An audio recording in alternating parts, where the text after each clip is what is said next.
I'd like to start by asking you, Peter Hirst, to speak a little bit about what youth leadership means in the context of these crises to you, and what you have seen as an educator, in terms of what this next generation's leadership looks like.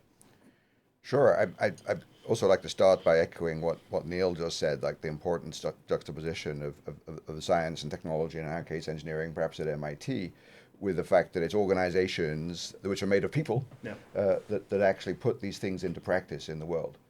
And so, one of the things that was really appealing to me when I first learned about Self Help Africa is that this is not just a model of giving some people some money and or giving them some charity, as it were, but it's really a model of using learning and innovation and the role that technology and so forth can play in that to actually sustainably help make that impact for people in parts of the world that historically have not had access to the resources or the learning or the science and the engineering and the technology and so forth.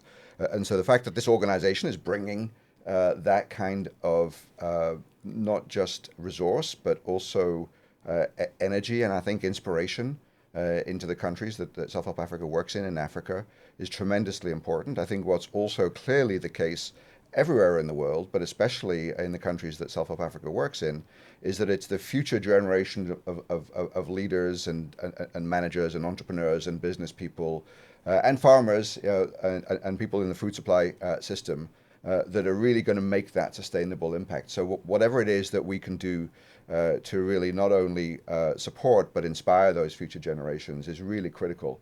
And it's so fantastic that this organization focuses so much of its energy and its effort on exactly that mission.